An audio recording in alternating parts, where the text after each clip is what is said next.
Hi, everyone. Welcome back to Beyond Bold. Thank you so much for joining me today. So, today we have a very special guest on the podcast, Erica Cole, who is the founder and CEO of No Limits and also a really, really great friend. No Limits is an adaptive fashion apparel brand, and I've always been a fan of hers from the second I met her. She has a really, really cool journey, and she's been able to do some incredible things like go on Shark Tank and acquire companies. And she's a younger founder like I am. So I know you guys are going to love this episode. So without further ado, let's get into it. Erica, thank you so much for joining me on the podcast. I've actually known Erica, well, I guess officially about a year now because we went to China together for the Cartier Women's Initiative. She was one of the fellows. That was such an incredible trip. But actually, no, I've known you for more than a year when I think about it because we started the fellowship early in January, right? Yeah, so it's been almost, I guess not quite a year and a half now. Yes, a year and a half of our friendship anniversary. But I've always been a really big fan of your company, and your company has a really, really good mission. Not only are they fashionable, but they are creating accessibility in a market that is not traditionally accessible for a lot of people with limb differences. So I would love you to tell us a little bit more about your company. What does it do? And just tell us a little bit more about No Limbits. I feel like it comes better from you than it does from me. I'm so excited. My favorite topic. So I started No Limits in 2019. I actually lost my leg in 2018. And so it was this journey of I was one day able to wear what everyone else was wearing. And then the next day, I really struggled to wear anything. I was still in college. I was wearing sweatpants that were 3 sizes too big because nothing else would fit over the top of my prosthetic. I'd been really into sewing since I was pretty little. And so I went to a sewing machine. I altered my clothes to fit over a prosthetic. It changed a lot for me because I was able to then wear what everyone else was wearing. And then I was very deep in the amputee community at the time. And so some of my amputee friends were like, hey, I see what you're doing to your clothing. Can you alter that for me as well? So it started as like a small alterations business. I always thought it was going to be something on the side of my career. I finished my chemistry degree after my accident, and that was very much the path that I thought I was on. Anyway, No Limits ended up snowballing into a company really for anybody with a disability who's struggling with clothing. We ended up launching some other collections that serve needs, like for folks with limited dexterity in their hands or people who need sensory friendly clothing. We launched a line of wheelchair pants that's specifically for the seated position. And so started No Limits as kind of a alterations thing and then grew into a full-fledged startup that serves a variety of needs in the disability space. And I really wanted it to be a lifestyle company, not a medical company. It was at the time that I started it, there was some talk of spaces called adaptive clothing. That's just meaning that it's designed for people with disabilities. It was approached very much from a medical space, but I thought it needed to be approached from a fashion lifestyle space. Like it's serving in some ways a medical need, but it's still how you're representing yourself to the world. And so that's where No Limits began, and it's just been kind of this small dream that's snowballed over the last few years. I love what you said about it being, I don't think you said like fashion first, but thinking about it as not just something where, okay, this person has this difference. I'm just going to make it so it's easier for them to put on a shirt or whatever, or a pants. You're actually looking at it from like, okay, like, we have to live our lives like everyone else. Let's make the clothing fashionable. Let's make it like something that isn't so just like clinical, right? Yeah. Yeah. And so one of the things that I know, or rather like know of, is when you're starting a fashion brand or a fashion company. I think everyone has had the idea of like, okay, I want to start a t-shirt brand or something like that. But I would say it's one of the hardest industries to do because you would need suppliers. Like you are dependent on a lot of other people just to get like one SKU. Never mind like different items and all of that.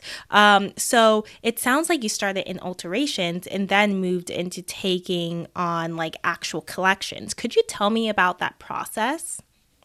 Yeah, fashion is really tricky because just like you're saying, there are so many variants of a single product. So we started in jeans. It was overwhelmingly the thing that people wanted to. Everybody was like, I just need a pair of jeans that fits and works for me. So you have, the style of the jeans multiplied by, we had like 12 sizes multiplied by the colorways. That's so many variants to manage. And then fashion is particularly difficult as well because the minimum order quantities tend to be really high. So it's a big thing to take on that much inventory and that many different variants. So you're exactly right. That's why we started in alterations. I was able to not hold inventory. I didn't have to put out a huge amount of capital to make a purchase order at the very beginning of the company. I was able to kind of test and validate a lot of things just myself on a sewing machine and see these trends so that when it got to the point where we were ready to place a purchase order, we kind of knew the size distribution that we were looking at.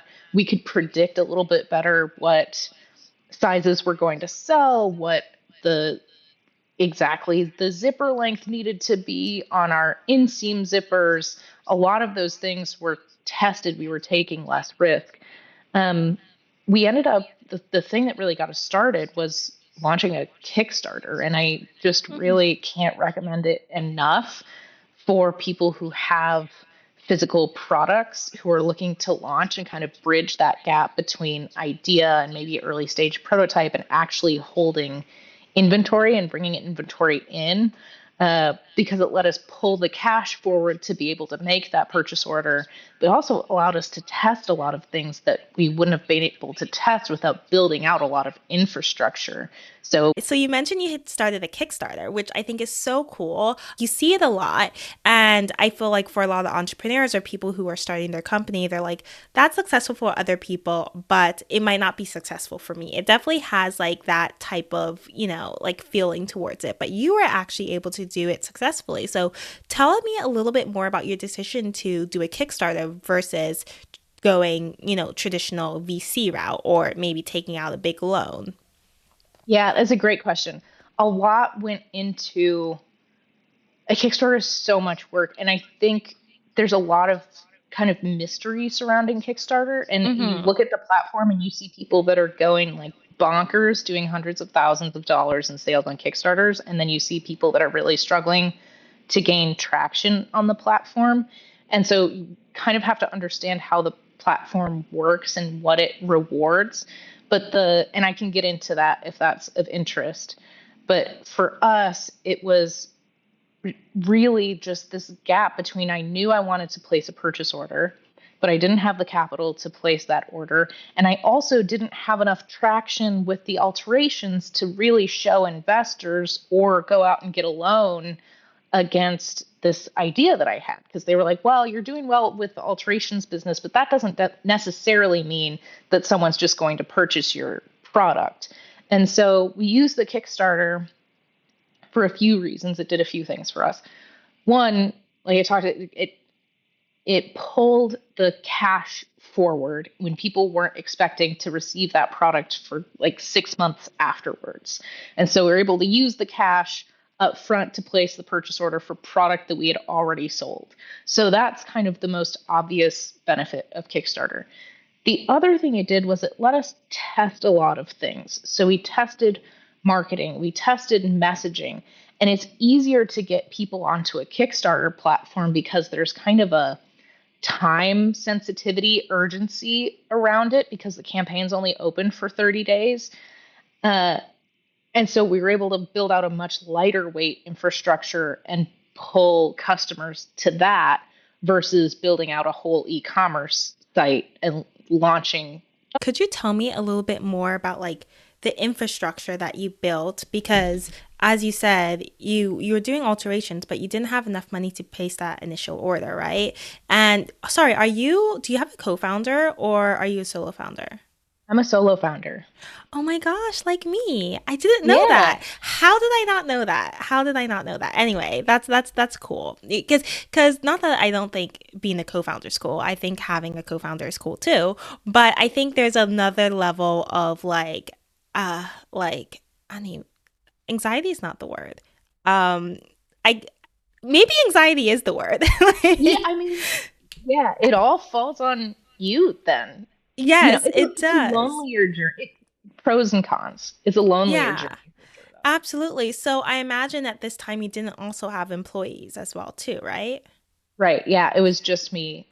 A Yeah. couple So of friends you really helped me out on it, and that was so nice and kind of them and a fun journey, but it was really just me at the time. so you had to figure out like the marketing. What is that going to look like? I don't know if you did like paid ads, but you had to figure that out and like all the social media and everything. So take me through like I don't know, maybe that journey of the couple weeks leading up to the Kickstarter and it's exactly what you were doing telling me before. What did you have to do to actually do it successfully? Yeah, so Kickstarter, I think the biggest thing that people don't realize about Kickstarter is to get the benefit of the organic reach of Kickstarter, you have to hit at least half of your goal on day one. And so a lot Mm. of the prep work that goes into Kickstarter is making sure that you are going to hit that halfway mark right on day one. It's why there's like the super early bird special kind of thing to really incentivize people to pledge early. So I spent like 3 months preparing for the Kickstarter. The video is such a huge component because there's a way more storytelling component to it. You also have to know the audience of Kickstarter. So the organic Kickstarter audience is predominantly male. They'll watch the video for a lot longer than on a lot of other platforms. It's like a unique conversion behavior that isn't necessarily present on other sites. They'll watch a 3 minute video if you have a compelling product design. They want to know all those details. And so leaning into those aspects of Kickstarter is really important. I was sending emails to literally everybody in my like Gmail contacts list saying, "Hey, we're doing this." I was having people commit early. We ended up doing two Kickstarters actually. One thing that we learned is if you have people put a $1 uh, pledge down, like a pre-order placeholder, you have them pay $1 before your Kickstarter even launches, and you say by paying this dollar, you unlock the lowest price of the whole Kickstarter.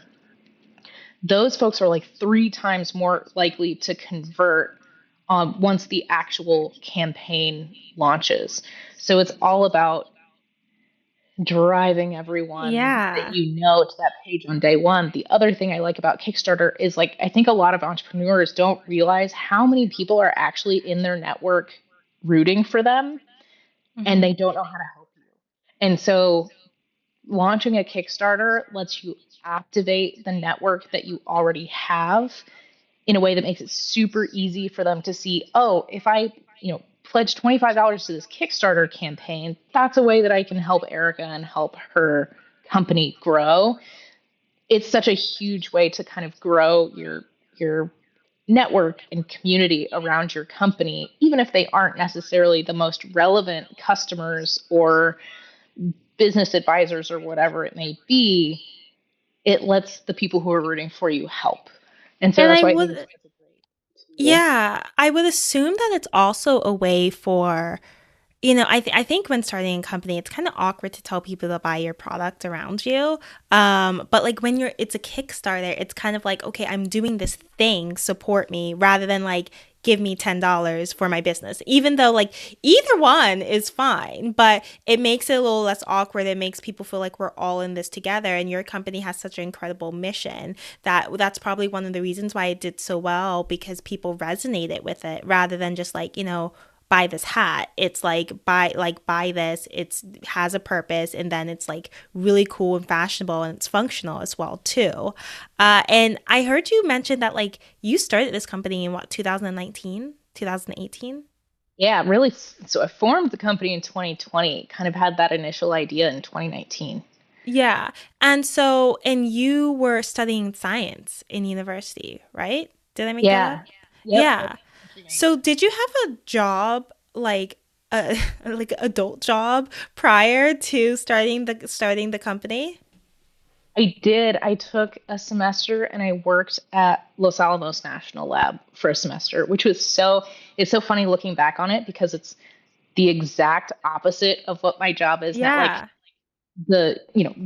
entrepreneurship is super fluid and I love that you can make your own decisions and it moves really fast. And then Los Hmm. Alamos is a government lab. So it's like phenomenal work life balance, um, amazing benefits. You work like a 9 to 5 thing. It moves super slow. There's a lot of Hmm. hierarchy and red tape to doing anything. I feel like you almost could not get further apart between those two things. But your company was your first job post grad, was it not? Yes. Yeah. Okay, so you're kind of like me as well too. One of the things that I tell people is that because we started our companies younger, and like it was most like it was like our first job that we did post graduation. The start of it, yes, is definitely a little bit messier because you don't know what you don't know when you're a kid, but you also, because you are ignorant in the sense that you don't have a lot of experience, you're able to do something a lot quicker than somebody who's starting their company when they're like 35. I know for me, I'm 29 now. I started my company when I was 20. There was like no like shame. I don't even know if that's like the right thing to say, but like I just really like did not have like, oh, like what if somebody thought this, or I didn't think about like, oh, like what is the tax implications of this, or is that like I wasn't thinking like that. I was just doing, and because you're in like doing mode, you're able to get things done a lot quicker. And I wonder, even like for your company, like you started doing alterations, and that was just something, well, you were doing it for a need at first, and then you bloomed into a business. But I feel like if you were a little bit older, you might have been like, okay, let's go straight to the brand, and then that would have been a lot harder to get off the ground than if you weren't like working in the space before. Yeah, I think there's something really interesting there about like the fresh out of college entrepreneurs. We don't have like we're really blank canvases in terms of like what how a company should be, how a workforce should be. Like what Yeah. is the culture that you want it's a again a pro and a con, right? Because you don't have examples of how great workforces work together, but you also don't have kind of those preconceived notions about what it should be. So you're not trying Mhm. to build with a specific example or goal in mind. I think it allows you to be a little more creative in how you want to build something. Think outside the box a little bit more. Absolutely. And I think adaptable as well, too, because I even think of now with everything that's going on in the world when it comes to the economy, politics, tariffs, etc. And I've noticed that like and also you too, from what you've been telling me, we've been able to like adapt like very quickly, and we've already like understood that you have to kind of like get in the gutter and do what needs to be done, and have various different like streams of revenue or fulfilling sources, all of those things. We understood that because when we were young, we didn't have access to the same amount of capital or the same amount of respect or get in the same rooms when you're first starting off. So you do have to be kind of, scrappy like that. But a lot of founders who might have started their company when they were more established, it's really hard in difficult times to be scrappy. Or maybe they started their company with a lot of funding as well too. If you start your company with millions of dollars of funding, it's hard to go back and be scrappy and figure out things when economic times or just like times get tough, things pop up unexpectedly. But yeah, I think there's definitely a lot of benefits to starting a company young and being a younger founder. I try to tap into that a little bit more because now that I'm older, sometimes I feel myself holding back and it takes me longer to launch something. But like if I was like 22, it would have been launched in a week. Yeah, absolutely. That took me that lesson took me a long time to learn. At the beginning, I looked at being a young entrepreneur as a weakness. But I realize now looking back, there are a lot of times where people helped me a lot. Like there was just this energy of wanting to help that I was interpreting as condescension, but I wasn't using it in the way Mhm. that I should have used that opportunity, which is I was able to get a meeting with almost anybody because they were like, "Oh, I want to help this young entrepreneur." That's a huge strength that young entrepreneurs have, I think, is Mhm. having people root for them in a different way that maybe they wouldn't root for an older entrepreneur. So I'm trying to use that and harness that as a power instead of a weakness, which is how I looked at it earlier. Yeah. I mean, absolutely. I think even myself, even now, because I mean, we're not that old. Like we're still on the younger side when it comes to being founders. And especially I do find myself sometimes getting annoyed now because I'm like, I've been running this company for 9 years. Like I like treat me with respect, but like, but when it comes down to it, I think the benefits of starting your company early definitely outweigh the negatives and the people that are willing to help you. And even sometimes when you don't get like the respect that you need or some people don't take you seriously, you let your your credentials and your success speak for itself and it always ends up working out fine. I know you've done some really incredible things just like even just in the media, like you were on Shark Tank, which I think is so cool. That's another thing like Kickstarter. I mean, way bigger than well, Kickstarter is big, but like big in a different way. Shark Tank, we've all seen and like grown up watching episodes of it. Tell me a bit more about like how you got into on Shark Tank quickly and then like what that experience was like. Yeah, Shark Tank was such an incredible thing. I will say, I recognize now we threaded so many needles to get to the outcome that we got to. The producers for Shark Tank found me through the Kickstarter. So they Mhm. saw the Kickstarter video and they reached out. They were like, "Hey, have you ever considered being on Shark Tank?" And I was like, haha, like, I'm sure you get it too. Like, if you say you have a company, you're an entrepreneur in any way, like 50% of the time someone's like, "Oh, have you thought when are you going to be on Shark Tank?" Like it Mhm. was almost like a joke. And then yeah, long story short, 6 months later, I was going out to film. I actually asked if I could defer because we had just done the Kickstarter. I didn't really have any real sales going into Mhm. Shark Tank. I had these pre-orders that we had just filled when I was going out to film. And I was scared I was going to get torn apart, but at the end, was like, I don't want to regret not taking this opportunity if I have an opportunity to go film Shark Tank. It was a very genuine experience as far as they really don't have any information on you beforehand. I always thought in their little notepads they had like little cheat sheets on you or something, but no, that's genuinely the first time that they're seeing you is when you give that 90-second, "Hi Sharks, my name is Erica," that little speech. And then it felt like a very typical investor conversation, but with five investors at once versus more of a one-on-one type thing. Um, yeah, and we got just phenomenal outcome. I got a deal with Mark Cuban and Emma Greed for each one of them took 5% of the company. I've had just a phenomenal relationship with them since then. I really was like, I remember hugging Mark and Emma at the end of the filming and being like, I'm probably never going to see them again. But I do. I still talk to both of them, which is incredible. Um, given such amazing advice. We really, I think, are a golden example of Shark Tank going very well for people. Um, Mhm. And so was that your first, well, first of all, is the amount that you raised in the Kickstarter public? it is, yes. Okay, so how much did you raise for the Kickstarter? We did $14,000 on our Kickstarter, and we only put like $250 into it. So it was a pretty Okay, good so that's return. pretty Yeah. incredible. So that's what you were going on Shark Tank with. And so also, I'm just thinking that was probably your first investor like meeting, right? One of the first. Yeah, I had had a lot of like mock meetings before then. Mock And meetings actually, like where you were setting them up for the purpose of like preparing for Shark Tank or like just yeah, like friendly investor calls. both. Yeah, Okay. both. We raised a very small round before going on Shark Tank because we knew if you accept a handshake deal on Shark Tank, they lock your fundraise. You are not allowed to pitch for fundraising until that deal closes.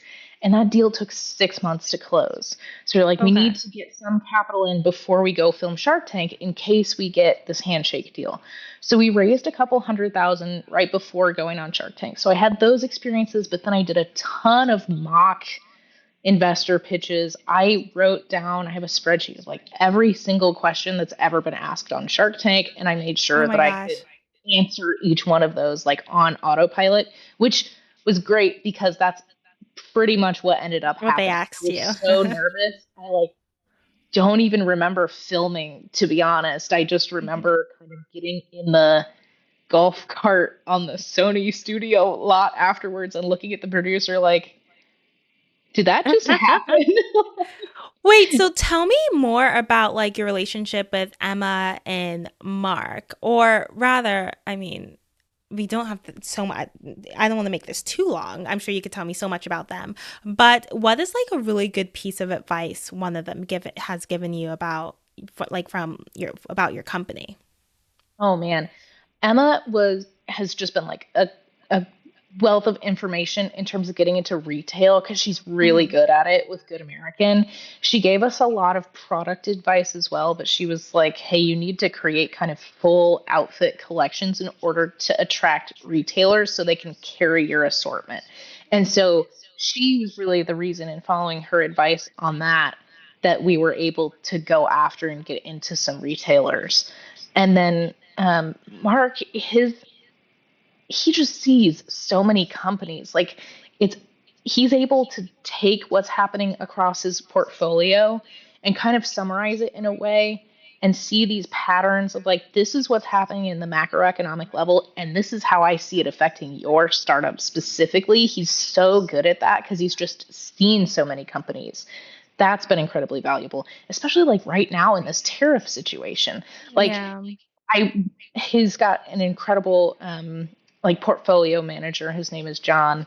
And he's like, we're telling all of our portfolio companies kind of stay the course, don't be reactionary when it comes to these tariff things. And he's got, over 100 portfolio companies, and the majority of them are these uh, physical products that are going to be affected by tariffs. Like just hearing that from them is such a valuable thing. So each one of them provides insight from kind of a different lens. It was a Yeah. real dream team deal.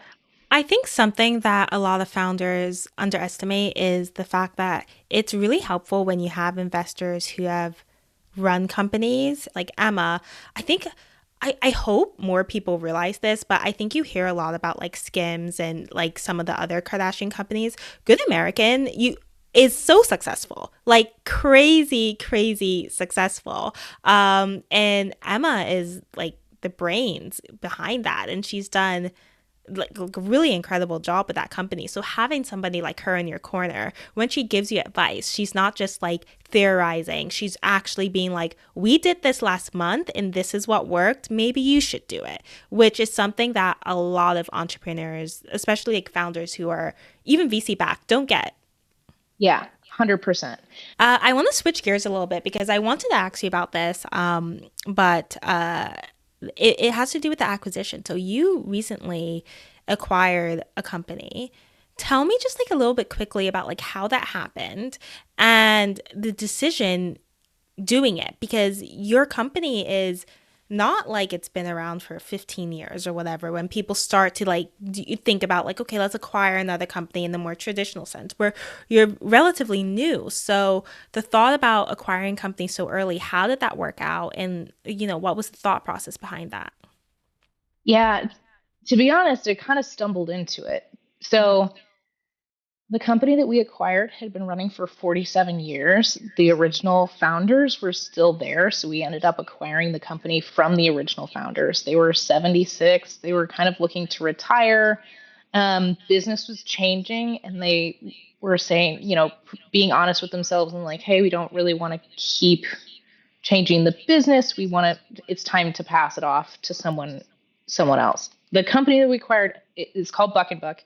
They specialize in clothing for people with disabilities, but specifically in the senior space. So they sell into like nursing homes and guardianships, and typically the person purchasing their clothing is not the end user. Typically, it's the caretaker of the end user, but it's still blended very nicely into what No Limits does. So at No Limits, our mission is comfort, confidence, independence. At Buck and Buck, the mission is comfort, confidence, and dignity. And Mm. so those, because typically No Limits customers are more independent, Buck and Buck customers need more caretaker intervention. Um, what it all boiled down to at the end was when we took a look at this company, one, it was a horrible fundraising environment in 2024, but that also meant that it was not a great environment for M&A in terms of you could get purchase companies for really cheap, like Mhm. valuations were quite low. So it ended up being more affordable than I thought it would be to acquire a company. There are products that you can use from like the SBA, for example. We didn't go that route, but if other entrepreneurs are interested in purchasing companies, there are SBA products to do that. And then it ended up the cost benefit analysis of building this channel and these customers would have cost more than just acquiring this company. Yeah. So in the end, we ended up obviously acquiring Buck and Buck because we were confident that this was the direction No Limits would go eventually. It allowed us to have a wider breadth of product, and it was already built and here, and we could get to the end state faster and cheaper than if we were to build it ourselves. Um, and then we also financed it with the owners over a period of time so we could use the revenue from the company to pay for it essentially. So, um, That's what I was gonna ask too. I yeah, mean, because like obviously like the numbers are private, but it wasn't like you had to put up um like all the money that you needed at once. It wasn't like, just one handshake done, they walk away with what they walk away with. You were able to do it in an affordable way so that your company could still you could still like reap the benefits of acquiring that company, reap the benefits of your company making money and not make it so it wasn't done in a way that was so financially taxing for you, which I think is something that a lot of entrepreneurs, when they think of acquisition, they're like, oh, can't even think about that because I don't have $20 million in the bank right now. exactly. Yeah. We put a very small amount of cash down on this business, like big picture. And Mm-hmm. then we financed it over a period of years. And part of the reason we could do that is like this company's been around for 47 years and it's run pretty remarkably stably over the last Yeah. 47 years. Um, but there are products and ways to do this. I think it's a lot more accessible route than people think it is to grow through acquisition. And especially I personally think that it's going to be a trend over the next few years because I don't think the fundraising market is going to improve, which means I think the M&A market is going to be more accessible for people to buy Mm-hmm. businesses from a purchase price perspective. And then there are all these boomer run Yeah. companies that are looking to retire, and what do you do with that company if your kids don't want to take it over? There's going to be all of this flurry of M&A activity in these boomer run companies that are huge opportunities for startups to be able to acquire customers for pretty cheap that are already there. I think um, now would be like the next few years is going to be like a golden time to do that because not only do we have, like you mentioned, boomers having these companies that their kids might not want to take over, but the fundraising market's not good. But then also, it's not like these bigger companies are so flushed with money that they're buying up like a ton of small companies. So it's not like the small company that you're going to go after is also going to be having deals come through the door, everyone asking, can we buy you? So we're startups are in this like niche space where if you're able to offer them a deal, especially if they get money over time, a lot of people, especially that age, aren't so worried about like that big check. They more just want to be like stable, right? And they don't want to have to work every single day and the stresses of having their own business and stuff. So it's going to be a time where a lot of startups, newer, smaller companies are actually going to be able to make a play that they might have had to be a little bigger for or had to compete with the big guys in order to do. 100%. I think so too. Yeah. I have a few more questions left. Let me just look here. I have two more questions. So the first one is kind of just like a general question. So both started our companies young, but I feel like we've learned so much. And over the years, I'm like, okay, I would have spent this money differently. I would have Mm. not gotten so upset about this, or I would have done this differently. But I mean, no regrets. You can't go back. But if you had a billboard and like you were gonna put that billboard, I don't know, like in Silicon Valley or like up at a university that has a big entrepreneurship scene, and you wanted to tell entrepreneurs one thing that they should know Mm. before going into their business, what would that be? Oh man. Oh gosh, there are so many. Um, all right, I'm gonna give you a couple. It doesn't have to be all or nothing. I a little bit wish that I had spent more time building this kind of on the side of another job for a while before leaping in to it. Leaping in one way kind of burned the ships. Like I had no backup Yeah. plan, so it really like this had to work. And I think maybe that's part of why we were able to get through some things.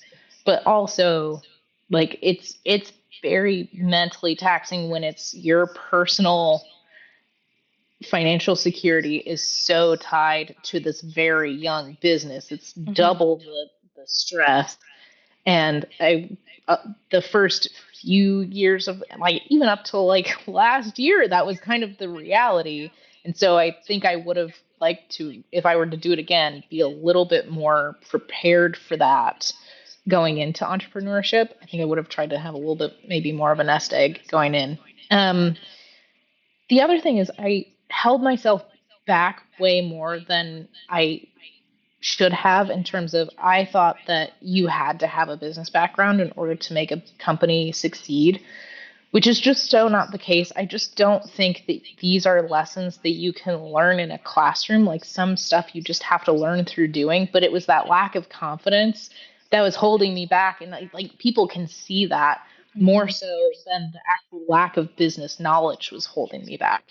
So I think just like taking up space and like you are the expert in your company, so own that and you know not letting yourself get kind of in your head around I have this investor and he introduces everybody by their educational background. It's like, oh, this is Steve, he's got a Harvard MBA, and this is Brian Yeah. and he's got a Yale MBA. And I'm like, I'm Erica and I have no business background whatsoever. I let that hold myself back way more than was even necessary because my business is doing better than Steve's or Brian's. So Yeah. that's what matters, you know? That's no, but that's such good advice because I even found myself, I don't know, especially when I started to raise capital, the first thing people were like, okay, you have to hire an expert in this, or you have to hire people that are smarter than you. Like I was always getting told that. And I think like subconsciously I was like, wait, like am I not smart enough really? And at the end of the day, and I only realized this like within the last couple years, like or the last year really, like I actually have all the answers I need. I have all the capability to build this thing, you know? And I knew it very well when I was a lot younger, but I think it's something like over time you know, your confidence could get knocked a bit, but you don't need to have like an MBA or, you know, 10 years of experience or all of these things to build a successful company. You just need to know your product really well and ultimately believe in yourself because there's a lot of people out there who, you know, don't know as much as you, but like are simply doing better because they're just have the guts to do it, right? So I Yeah. think that's something so valuable and would have been better if, you know, entrepreneurs know that at an earlier age. I have one last question that I ask all my guests, but you know, come to think of it, you're kind of in a different position. So I'll see how you answer this one. So You know, the typical question that's like, if you could have dinner with anyone dead or alive, who would that be? I ask a question to all my guests. If you had to assemble a board of advisors of like either celebrities that you really admire, or they could be like fictional characters, people that you read in books or TV, like who would be on your board of advisors? And they will give you advice for your company as well as just like your life in general. Now, I say you're in a little different position because you went to Shark Tank. So some of those people that like people might pick, like Mark Cuban and Emma, already like in your corner. But yeah, who would be on that board of advisor life for Erica? That's a really great question. Um, one, so we use a company called Figs as a comp in our space, kind of a Yeah. medical adjacent apparel brand. And I Hmm. think the founders of Figs did such an incredible job. And then they eventually went IPO. So apparel company going IPO adjacent to the medical space. I just think there are so many parallels there that I would love to learn from. There's one. I also think like having um, uh, got some irons in the fire working on this one actually. Um, we see an exit opportunity in like parent companies of existing apparel brands. So like Gap Inc. is kind of a golden example Hmm. of that. So I'd love kind of a M&A minded person on the Gap Inc. side to kind of provide that backwards perspective of where we're going. How do we build between here and there with that exit in mind? And also think about like these people are on the board of advisors for like you, the founder, Erica. So not just when it comes to your company, they'll give you company advice, but they'll also Mm. give you advice on like your life. Like, so they're like your personal board of advisors. Oh man. And so, okay, in that from a personal side,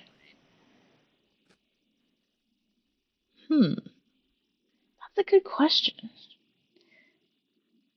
So to give you some examples, so I have a few. One of them, it's kind of funny, but Chelsea Handler, I just think she'll be like kind of like get it together. Like don't be upset about this. Like she'll really just like give me a kick on the butt. That's one person that will definitely be. Another person is, oh my gosh, she's a shark. She's a shark. Emma, not Emma. No, Corcoran. Why am I forgetting her? Oh, Barbara. Barbara. Yeah, I love she. Barbara. Oh my Yeah, gosh.